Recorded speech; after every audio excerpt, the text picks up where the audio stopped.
Kamakailan lamang ay nag-viral at until now ay pinag-uusapan sa social media si Vice Ganda. Lalo na nga nang nag-run sa social media ang dating hashtag ng It's Showtime na si Nico Natividad.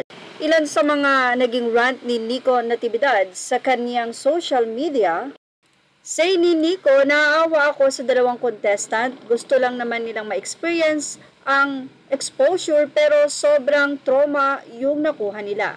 Say pa niya, lalagyan lang niya ng charot sa dulo, lulusot na yan. Isa pang Viva Max actor ang nagsalita hinggil sa ginawang ito ni Vice. Anya, konting rant here kasi I've seen it going on for too long. Hindi ko sasabihin any names here but I think we all know who I'm talking about.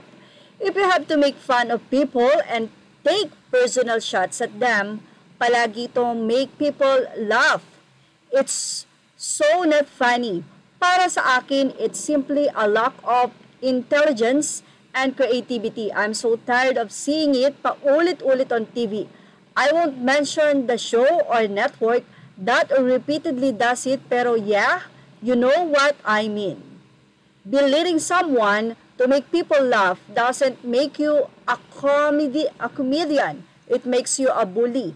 I would love to see that a specific person jump into their shoes for once para maramdaman niya what it feels like. Siguro, he or she wouldn't be laughing anymore.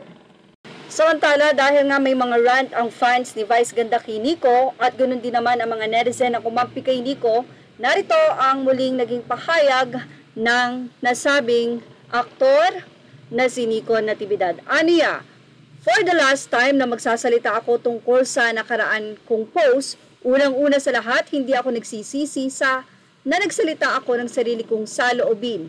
Hindi ako nagsisisi na ipinagtanggol ang ibang tao. Nababasa ko ang mga komento nyo sa akin at ang gusto nyo mawalan ako ng trabaho dahil lang sa naglabas ako ng sarili kong saloobin.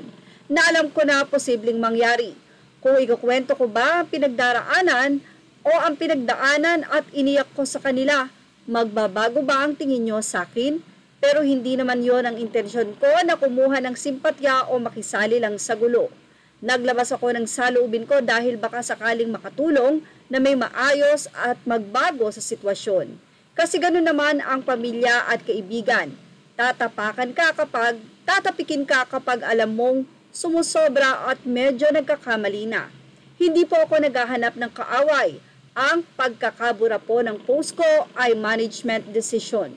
Tunay at bukas sa isip at puso ko ang sinabi ko, payapa ang aking kalooban. Yan nga ang naging paliwanag ni Nico kung bakit nga nabura ang mga post niya. Ito ay kanyang pinaninindigan, kaya nga lamang sa desisyon ng management ay kailangan niyang sumunod. Inamin din ni Nico na may mga experience siya na sobrang talagang nabully siya at dahil nakikisimpatya siya sa nangyari kay Axel, kaya naman nagbigay siya ng opinyon hinggil dito. Sana nga daw ay may mabago ang nasabi niyang opinyon na iyon. Ayan ang ating Showbiz Snap update. Images are all credit to the rightful owners. Thank you for watching Showbiz Snap.